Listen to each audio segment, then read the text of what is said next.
I'm sick of it. That was the... Welcome back.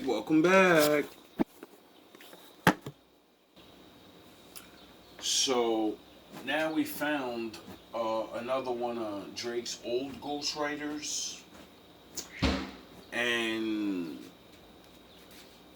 I guess, like, my father wants me to give some commentary on this because there's a lot of things that have happened, and I've talked about a lot of things, and especially in the industry, and a lot of those things are coming out now, and it's getting crazy. Like, I wish I could piece together all these videos, but anyway, I feel bad for this guy right here, because I talked about this situation on my end and in my life, and how, like, you know, when you start getting good at rap, you know, people will see, and then you get offered deals or whatever, and if you are nobody, you'll get railroaded. And I kind of studied that, and when it was time for me to start mingling, not even nothing major, no, I'm not saying I was, no, but once I seen things, or whatever, from the older artists like Pac, and all these other dudes online that were like saying things in their interviews, I started to understand.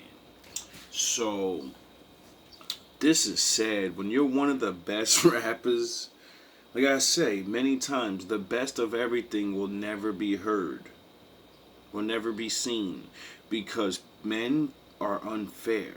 They will know the best is coming, they can see it, and they say, we got to get him out of here, or we're all finished. Man who became known as Drake's Ghostwriter, whose name is Quentin Miller, niggas. going off to the pushback of a recent interview clip of his going viral.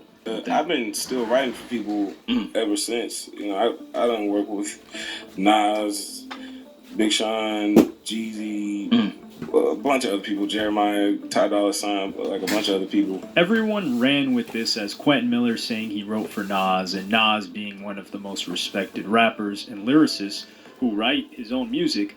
Understandably, this went viral. But Quentin Miller's frustration is valid in the original video because he never asked for any of this.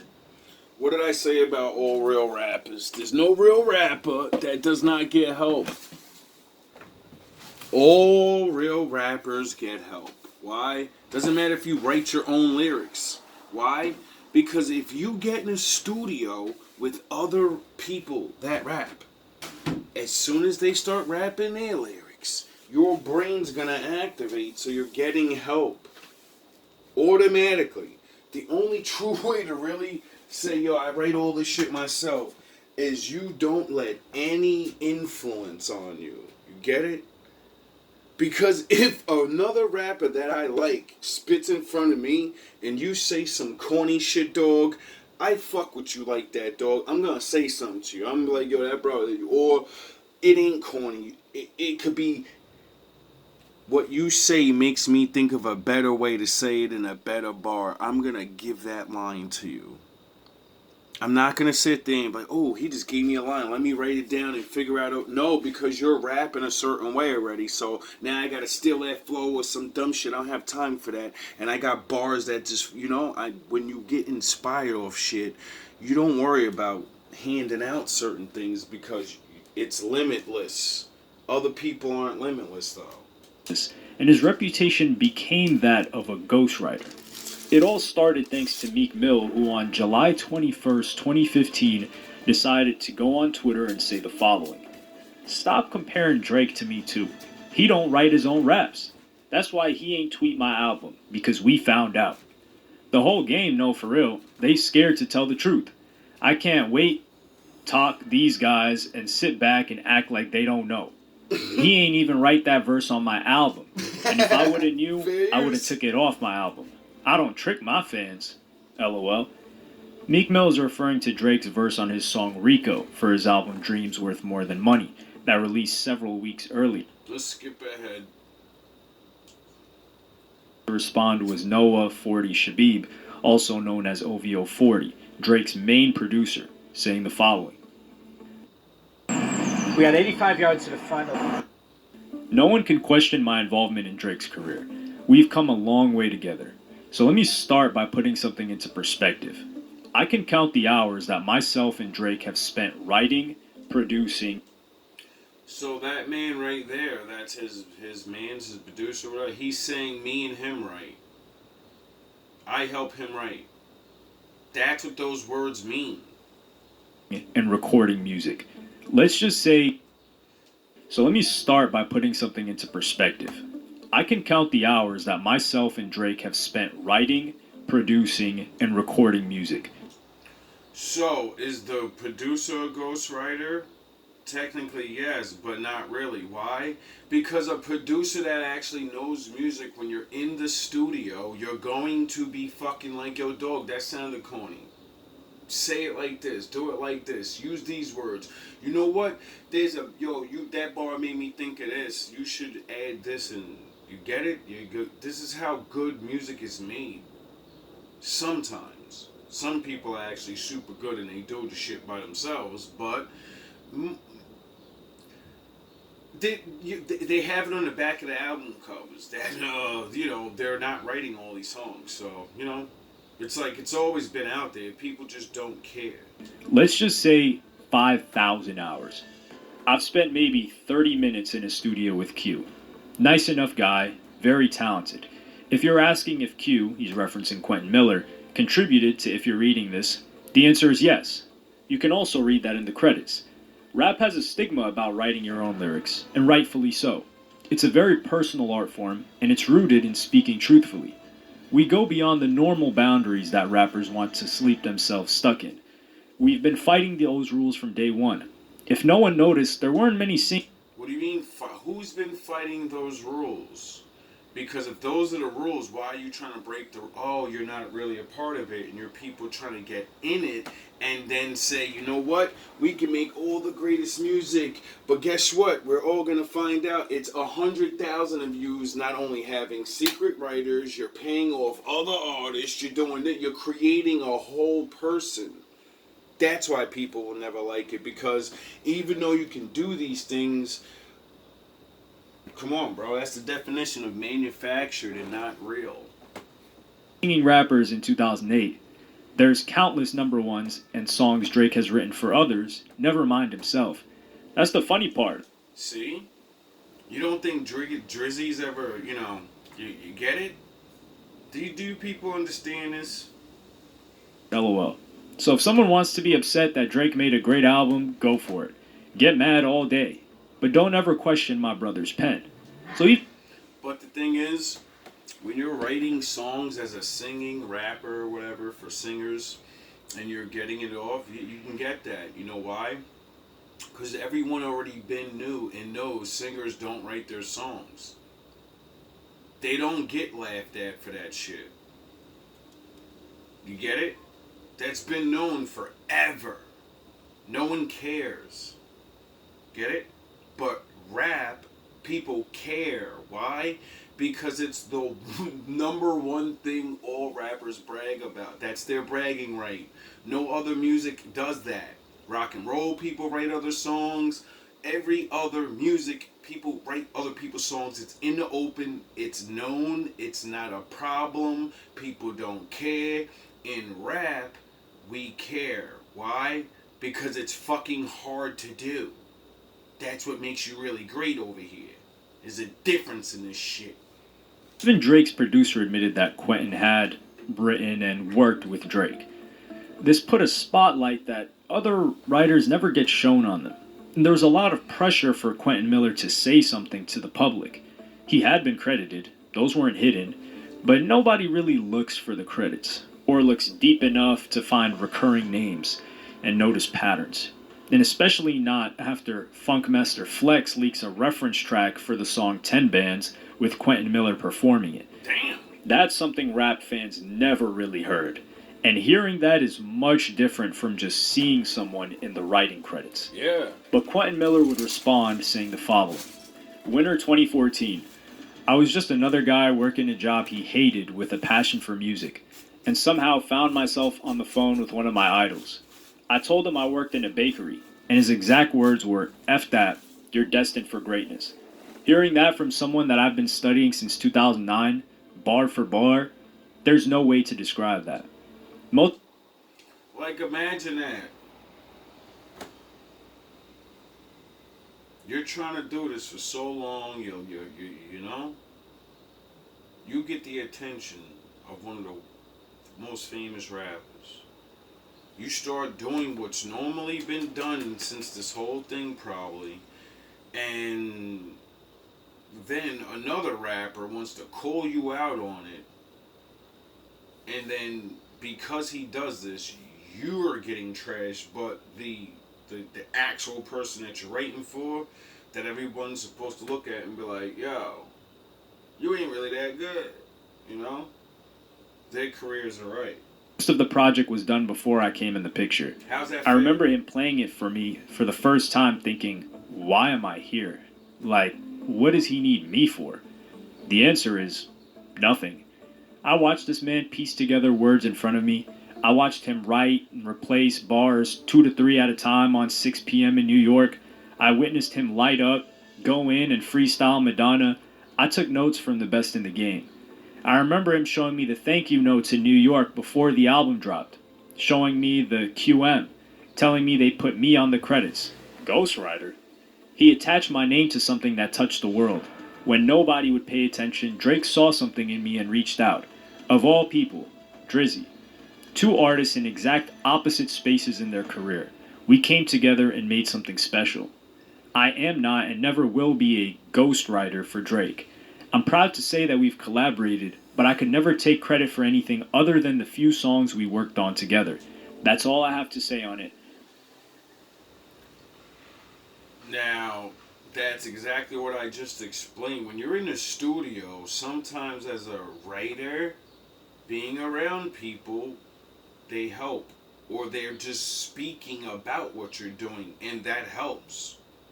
It's about drawing inspiration and trying to stay, you know what I mean? You gotta bounce your idea. Like, if I write a verse, I know I'm gonna go and ask a random person, what do you think of this? And then I'm gonna go ask the opposite complete person of what I just asked. What do they get it? So I get different opinions. And then if one person says one thing, the other person says the other thing, and it's the same, alright, I need to change it to what they're saying because two people agree on one thing. Get it? They helped. Do I know these people? No. Can I credit them? No. But did they help? Yes. Back to this 1317 stuff. You could tell just from this response that Quentin Miller had no intention of this becoming a huge thing and was dragged into it by an emotional Meek Mill at the time, and now he was trying to tell the truth for Drake, so he also knows that this wasn't something he leaked or wanted out there. But the damage was already done. This ignited the biggest commercial rap beef of the decade between Meek and Drake, with diss tracks sent back and forth, an embarrassing loss for Meek Mill in more ways than one. During this course of the... Now picture this. At this time, nobody knows what's really, really going on. So Drake's ghostwriter gets called out in the beef because Meek Mills wants to try to decapitate his head and say, alright, I'm going to expose that you don't be writing your hard shit, dog, and then everyone should side with me. And, you know, when you don't write real hard shit, everyone will get it. And then what happened? What did he drop? Back to back. I'm going to go back to back. And who wrote back to back? Daylight? Oh! So he destroyed this nigga with another ghostwriter. Yo, get the fuck out of here, bro. And, yo, that's ridiculous, yo, bro. The truth is always stranger than fiction. Embarrassment, though.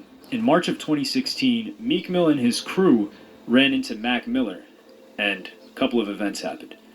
The story as told by Quentin Miller goes like this. He was going to the Nike store on Wilshire in Los Angeles, and when he was pulling up in the Uber, he saw a lot of paparazzi. When he stepped out of the car, he was moving his head to look around who it was, and he saw and locked eyes with Meek Mill. one of Meek Mill's entourage waved Quentin Miller over, and he didn't want any part of it. So he walked into the Nike store, where they followed him inside. Imagine that. To preface this, Meek Mill wanted Quentin Miller to get on video and say that he wrote the record for Drake, when Quentin didn't want to do that and just said he helped on the songs he was credited in. Meek Mill talks to him, tells him that he's making him look crazy, and asks if he has any problems, to which Quentin Miller says no, and Meek Mill walks away, seemingly leaving him alone. But then Quentin Miller reveals some new information that people glossed over in that interview, where he says the following. I'm thinking we good. And then his mans came back in with the camera. I found out, and I don't know how true this is, but I found out that was a Nicki Minaj call. And if that's the case, Nicki sent the camera, dude, the camera in the store? That when Meek evaluated, you not a street dude, you not on that street, and they did. I heard when they went back to the car, it was Nicki that was like, nah. Who's the tastiest snack in the whole pantry? So not only did Meek Mill blow up Quentin Miller's spot and position as a writer, because he even admitted that after he got jumped, there was zero communication between Drake's team and Quentin Miller anymore. So let me get this straight.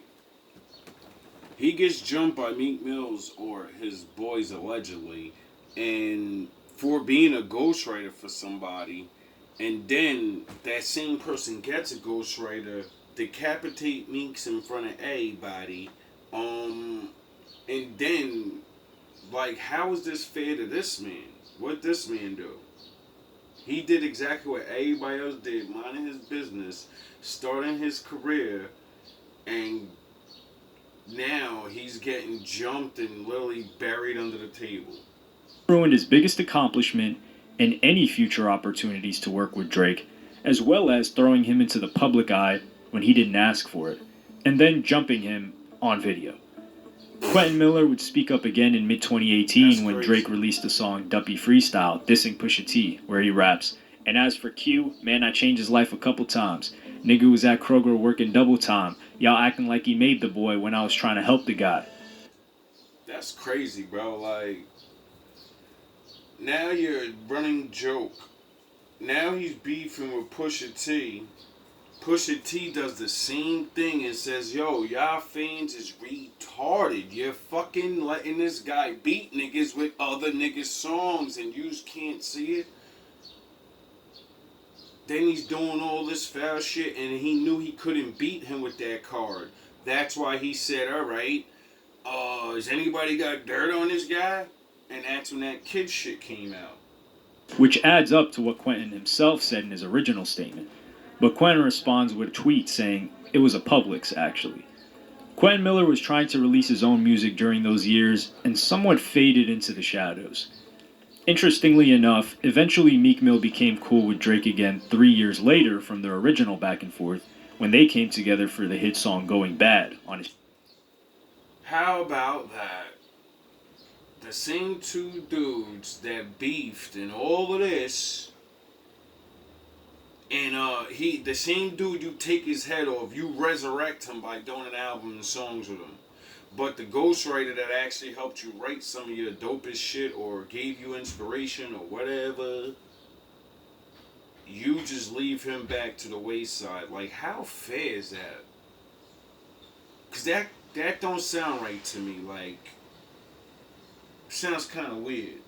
Because after that, he starts riding around. Whoa. Now that I'm thinking about it, now that Dr. Diddy's taking a dive, it seems like there's a team on one side of rappers, and there's another side of team of rappers. And one side has been rallying up people doing underhanded things and bullying their way and da-da-da, and now all that shit's starting to get exposed slowly. Championships album. What happened to Quentin Miller, though? In 2020, on the 5-year anniversary of If You're Reading This, It's Too Late, Quentin Miller would reflect and say the following. So, a lot of people have been congratulating me and sending me messages and stuff about the 5-year. It's pretty much taboo for me to even talk about it. My bad. There we go. That nigga Drake and Meek, them niggas is best friends now. They watch basketball games and and do shows together, you know. So it's just like, what was that even for? What was all of that for? You know, like all the stress that it caused, you know. And I know it. Everybody else is able to move on because everybody else's careers was established. I wonder, I could be wrong because this is just me reaching hard. This is me just throwing shit out there. Just being an asshole. I wonder if he was actually like really, really good, and seeing that, you know, you're around really, really good people, you start showing your shit, and then they see this guy could be a fucking problem.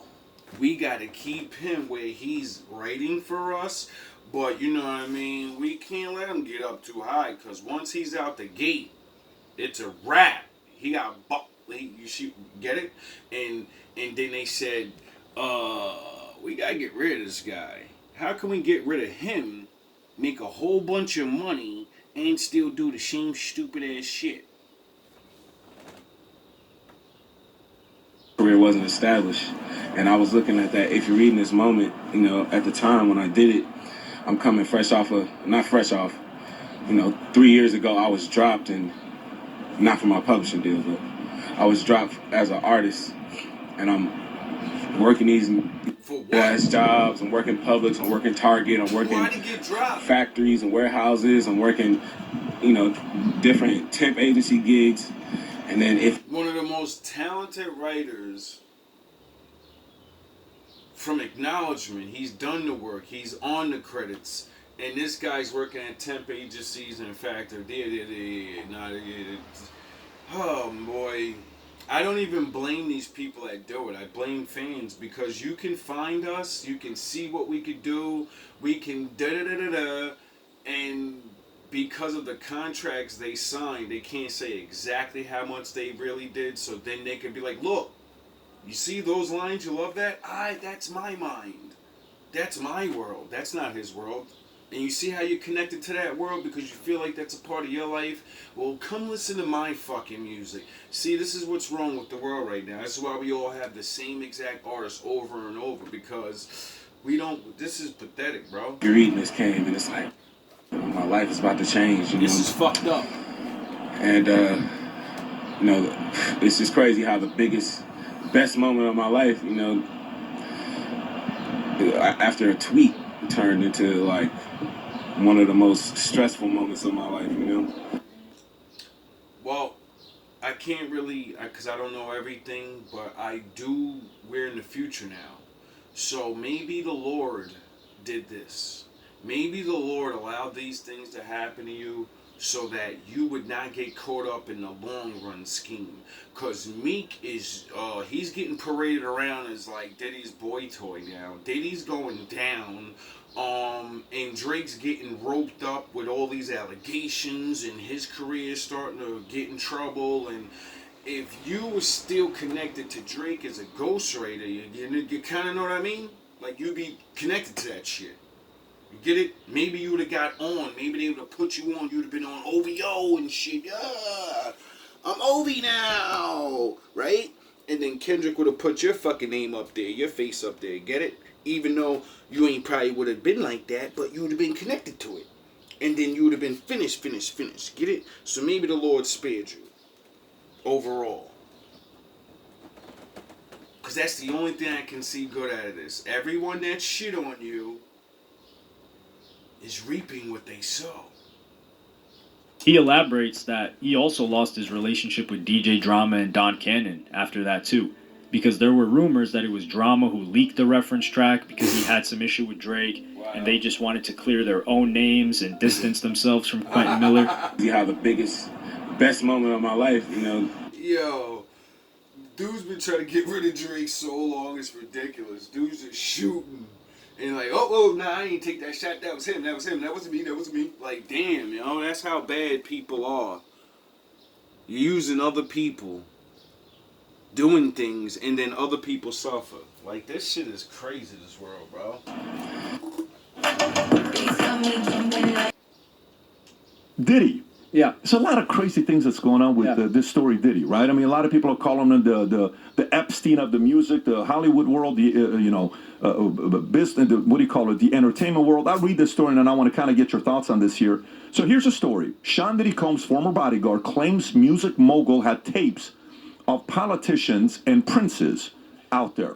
And we'll play this clip in a minute. Gene Deal, who was present the night before Notorious B.I.G. Biggie was fatally shot in 1997, made the sensational comments during an interview with Art of Dialogue YouTube channel, and here's what he had to say. Go for it, Rob.